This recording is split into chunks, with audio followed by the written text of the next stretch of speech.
My name is Harold Mitch Calloway.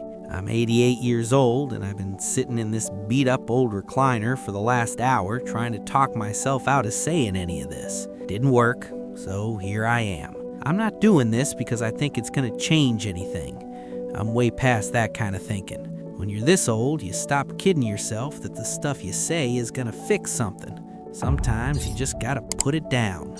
Like a bag you've been hauling around so long you forgot it wasn't part of your body. My son's name is Robert. He's 61. Lives about 40 minutes from here, which sounds close until you realize close don't mean a whole lot if nobody's reaching. I see him maybe 4 times a year. Christmas, my birthday in March, his birthday in July if he remembers the call, and once in the fall sometimes. He and his wife Patricia will come by and we'll sit in this same living room and shoot the breeze about nothing. Weather, the news, whatever, for a couple hours, and then they'll head out. And every single time I watch him from this window right here. He walks to the car the same way his grandfather walked. Back straight, chin down a little, not looking left or right, just moving. He never looks back at the house. I clocked that about 15 years ago. And I'll be darned if I've been able to shake it since. My own father was a quiet man, and I don't mean quiet like peaceful, I mean quiet like a locked door. Not mean about it, he wasn't a mean guy, he just worked. Came home, ate whatever was on the table, watched TV until he fell asleep in his chair. Sundays he mowed the lawn. Good summers he'd take us fishing. He never once told me he loved me, not one time. Now, I'm not saying that like it broke me. Maybe it did, and I just didn't have the word for what was broken, but I grew up knowing, just knowing, the way you know things nobody actually tells you, that love between a father and a son was something you showed by sticking around, by working, by not taking off. That was the whole deal. You showed up, you kept your mouth shut, and that was supposed to say everything. I bought into that, hook, line, and sinker. For most of my life, I really did. I met Carol in 1961. She was 22, I was 24. She was the most alive person I'd ever seen walk into a room. Laughed at stuff I said that wasn't even funny, and I wasn't a funny guy, still ain't. She'd touch your arm when she talked to you, like she wanted to make sure you knew she was really there. She asked about my childhood and actually hung around for the answer. I wasn't used to that. Somebody waiting on my answer. We got married in the spring of '62. Nothing fancy. My father shook my hand at the reception. That was his toast. A handshake. Robert came along in '64. I remember holding him in the hospital. Lord, the weight of him. Like something had been missing from my hands my whole life, and I hadn't figured out what it was until right then. Didn't say a word about any of that. Not to Carol, not to anybody. Drove us home. Went back to work 2 days later because that's what you did. That's just what guys did back then. There's this one memory I keep coming back to. Been coming back to it for years. Robert was maybe 7, 8 years old. We were out in the backyard. He was trying to show me something. A drawing maybe, or some little model he'd put together. I can't remember exactly what it was. And I was messing around with the fence. And he kept saying, "Dad, look. Hey, Dad, look at this." And I said, "In a minute." Just like that. Didn't even look up. Said it the same automatic way my father would have said it to me. I remember him standing there a little longer, holding whatever it was, and then he just quietly went back inside. No scene, no crying, no fight, just a little boy going back inside. That's the whole memory, and I've chewed on it more times than I can count, because that wasn't a one-off thing. That was every other weekend for years, and each time Robert waited a little less long before he gave up and went back inside. By the time he hit his teens, he'd flat out stop trying to show me things. I told myself that was just how it goes with boys, that they pull away from their dads, that it's normal, healthy even. I'd read something like that somewhere, and I held on to it like a doctor's note excusing me from something I didn't want to look at too hard. Carol saw it different. She wasn't the type to pick a fight. It wasn't her style. But I remember once, Robert must have been around 15, she said to me real quiet while we were doing dishes together after dinner, she said, "Harold, He needs you to say things. Just that, plain as day. He needs you to say things. And I felt something tighten up in my chest. Not anger exactly, more like being caught. Like she shined a flashlight on something I'd been keeping in a dark corner on purpose. I said, "I'm here every day. That ought to say something." She didn't push back, just handed me a plate to dry. I thought I'd come out on top of that conversation. I hadn't come out on top of anything. The years don't move the way you think they're gonna. When you're young, you figure life is about the big stuff. Weddings, promotions, buying a house.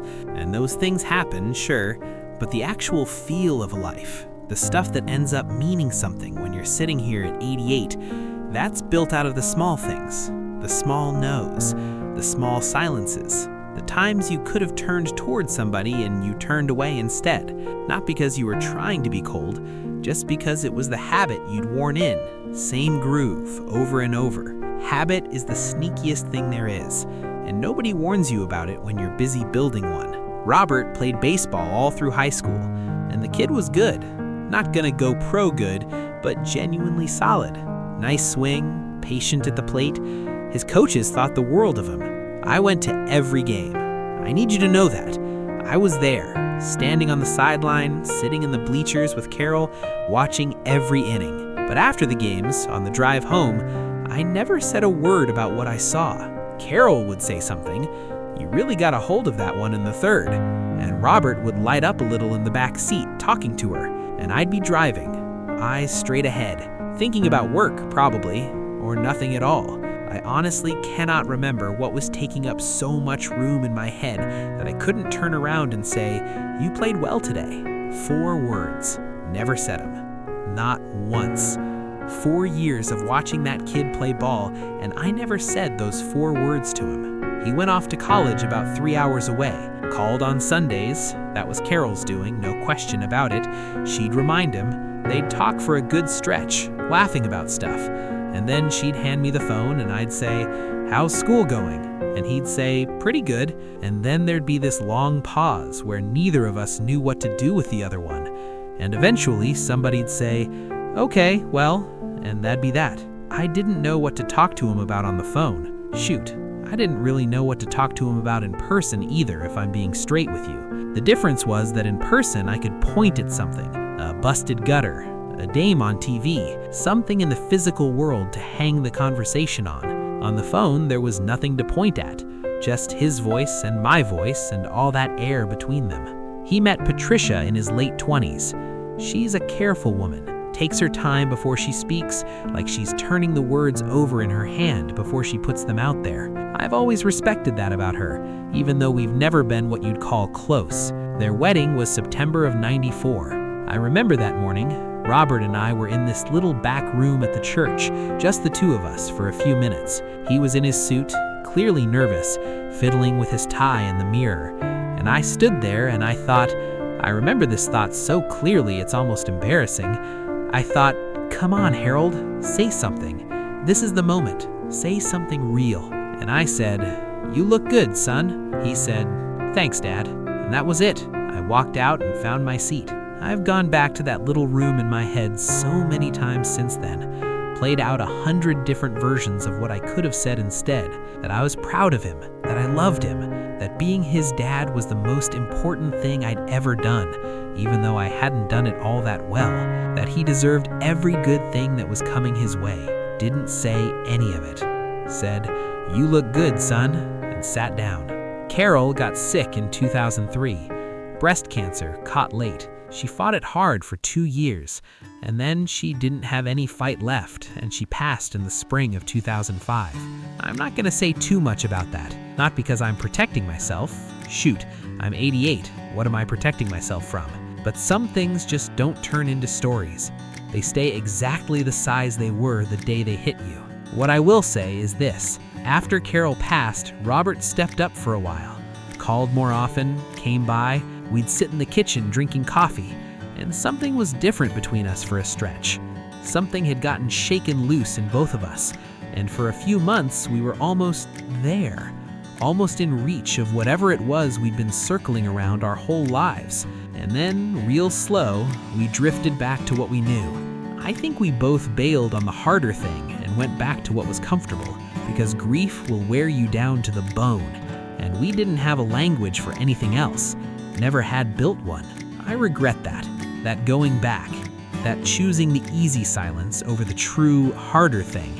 Let me tell you about the last time Robert cried in front of me. He was 9 years old. His dog had died. Little brown mutt named Biscuit. Had him since he was 6. Carol found Biscuit in the backyard one afternoon. When I got home from work that evening, Robert was sitting on the back porch steps, just crying. Not loud about it, the quiet kind, like he'd been at it a good long while. I went out and sat down next to him. I remember the feel of those wooden steps, the smell of the evening air in summer, and I put my hand on his shoulder and I said, "Dogs don't live as long as people do. That's just how it is." He nodded, wiped his face on his sleeve. I said, "He was a good dog." He nodded again. I went inside. That's the last time I ever saw that boy cry. I'm not saying I'm the reason he shut that down. I don't know for certain what closes a person up like that, but I know I gave him nothing to hold on to in that moment. I handed him a fact and went inside, and whatever willingness he had to be soft in front of me, to let me see him hurting, I think that was the last of it, right there on those back porch steps. I'll level with you. I'm worn out today. Not looking for sympathy, just want you to know these words aren't polished. I've been sitting here, tired, in this same chair I sit in every day, and I haven't rehearsed a word of this. That's kind of the point. Most of what I'm saying, I've never said out loud to a single soul. A few years back, Robert's youngest, his daughter, Emma, she graduated from college. Big dinner at a restaurant afterward. Long table, whole family, people I hadn't seen in a coon's age. At some point, Emma stood up and gave this little speech, thanked her parents, talked about her mom's patience, her dad's steadiness. She said something like, "My dad's a man of few words, but when he says something, it sticks with you." Everybody smiled, warm moment, and I sat real still, holding my water glass, because I recognized it immediately. Man of few words. When he says something, it sticks. That's what silence looks like after it gets dressed up, handed down through a family. That was me at Robert's age, word for word, dressed up to sound like a compliment. He hadn't been taught that. I never sat him down and said, "Here's how we do things." But he'd grown up inside my silence the way a plant grows toward whatever structure you put near it. I didn't know I was a structure. I thought I was just living my life. One more thing. Robert doesn't call me Dad much anymore. Been calling me Harold for years. Started casual, I think, and just stuck around. I never said boo about it, but I notice it every single time. It's not mean-spirited. Ain't nothing hostile about it. It's just a name. But names carry weight, and Harold carries a different history than Dad. And every time he says it, I can feel the distance between us measured out in that one word. I built that distance, not in one big dramatic moment, in 1,000 little ones, strung out over 50 years. And then one day, the distance wasn't something either of us made anymore. It was just the landscape, the way things were, like it had always been there. What I understand now, and I'm not saying this to be some kind of wise old man handing out advice, I'm saying it because I'm finally square with it myself, is that I spent my whole life waiting on the right moment. I thought love was something you saved up, like you were rationing it. Don't ask me where I picked that up. Probably my father, probably just the era. Men of my generation carried things around in their chests that would have done a whole lot more good said out loud. But here's the thing, and Lord, I wish I'd figured this out 40 years earlier. The right moment never shows up with a name tag on. You don't wake up one day and see some big neon sign that says this is when you tell your son you're proud of him. It's just a Tuesday. It's a back porch in summer. It's a car ride home after a baseball game. It's a little back room in a church where your kid is straightening his tie in the mirror. I kept waiting. And all those Tuesdays, all those car rides, all those back porches, that was my life. That was the whole thing. I've had good times too. I want to be clear about that. I'm not some bitter old man stewing in regret.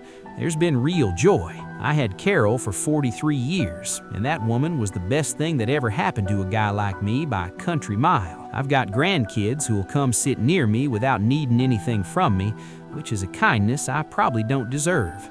I've got this window right here, and in the late afternoon, the light comes through it in a way that's still pretty remarkable after all these years. But there is a but.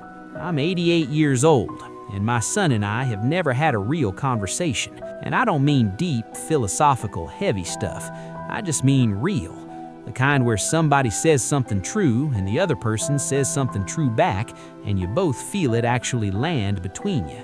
Never had one of those, and I don't reckon we're gonna get there now. Not because Robert doesn't want it. I think, and maybe I'm wrong, maybe this is just what I tell myself, but I think he doesn't know it's on the table, because I never put it on the table. Every single day I showed him that the real stuff stays inside, that you keep a lid on it, that you show up, you do the work, and you keep moving. He took that and ran with it. Kid was always a fast learner. I don't want to wrap this up like there's a bow on it. There ain't a bow on it. But I'll say this one last thing and then I'll let it go. If I could sit across from Robert right now, not as his father, not as Harold Calloway with all the history that name carries, just as one person to another, I'd tell him that he mattered to me every day of his life, every single one, that I watched him from doorways more than he ever knew, that I was proud of him in ways I never once found the right Tuesday to say out loud. I'd tell him his silence isn't some character flaw he ought to be ashamed of. It's just a language he picked up, same as you'd pick up an accent growing up in a certain place. You don't choose it, it just gets into you. He walks like his grandfather, straight back, chin down a little, goes to the car and never looks back at the house. And I stand here at this window, old, tired, past the point of pretending, thinking that maybe someday he'll say something true to his own kids, on a random Tuesday, in a room that ain't special, without standing around waiting for the perfect moment that was never gonna come anyway. Maybe that's the best thing I leave behind. Not wisdom, not some great lesson, just a small crack in the wall I spent my whole life building. If any piece of this landed with you, if it reminded you of somebody or something you've been carrying around, you don't have to say a word. But if you feel like it, I'm down here in the comments. I've gotten a lot better at listening. Took me long enough.